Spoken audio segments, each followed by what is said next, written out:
দীর্ঘ ছুটিতে যাচ্ছে দেশের সকল স্তরের শিক্ষা প্রতিষ্ঠান। পবিত্র রমজান, ঈদুল ফিতর সহ আরও কয়েকটি ছুটি মিলিয়ে ৪০ দিনের ছুটি পাচ্ছে শিক্ষা প্রতিষ্ঠানগুলো। তবে ছুটির ফাঁকে ফাঁকে ক্লাস নেয়ার তাগিদও রয়েছে। বিস্তারিত ইমতিয়াজ আলমের রিপোর্টে। এবছর পবিত্র রমজান শুরু হবে পহেলা বা ২রা মার্চ থেকে।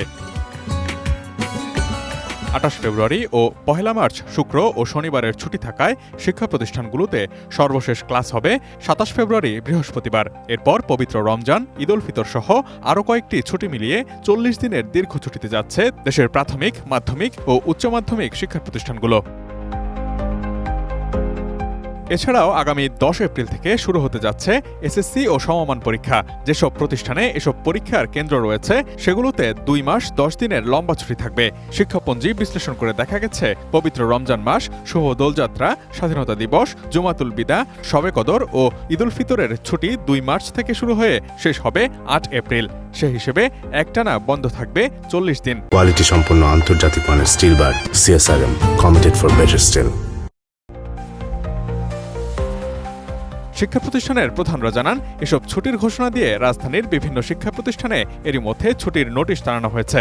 এতে বলা হয়েছে, পবিত্র রমজান মাস, শুভ দোলযাত্রা, স্বাধীনতা দিবস, জুমাতুল বিদা, শবে কদর ও ঈদুল ফিতরের ছুটি ২ মার্চ থেকে শুরু হয়ে শেষ হবে ৮ এপ্রিল।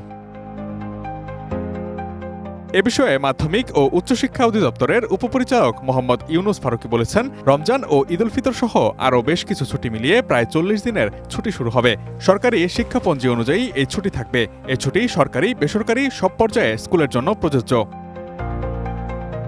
অন্যদিকে ১০ এপ্রিল থেকে শুরু হবে চলতি বছরের এসএসসি ও সমমানের পরীক্ষা। এ পরীক্ষায় যেসব শিক্ষা প্রতিষ্ঠানকে পরীক্ষার কেন্দ্র হিসেবে ব্যবহার করা হবে সেসব শিক্ষা প্রতিষ্ঠানে টানা ২ মাস ১০ দিন বা ৭০ দিনের ছুটি থাকবে।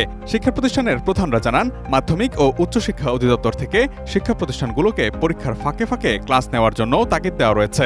ঢাকা শিক্ষা বোর্ডের chairman professor doctor Khandaker Ehsanul Kabir গণমাধ্যমকে বলেছেন, পরীক্ষা চলাকালীন সময় বাদে স্কুল কলেজগুলো নিজস্ব ব্যবস্থাপনায় যদি ক্লাস নিতে চায় সেক্ষেত্রে কোনো বিধিনিষেধ নেই।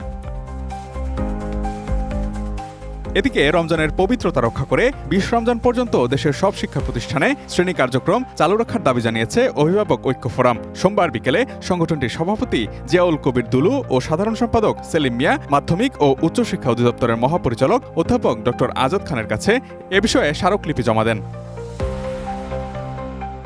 যেহেতু শিক্ষার্থীদের হাতে এখনও সব বই পৌঁছায়নি, তাই গত ২ মাসে সেভাবে পড়াশোনা হয়নি এমন কারণ তুলে ধরে জিয়াউল কবির দুলু জানান, এই লম্বা ছুটিতে সরাসরি সম্ভব না হলেও অনলাইন ক্লাসের মাধ্যমে যেন শিক্ষার্থীদের পড়াশোনার মধ্যে রাখার চেষ্টা করা হয়। Imtiaz Alam, desk report, ATN news.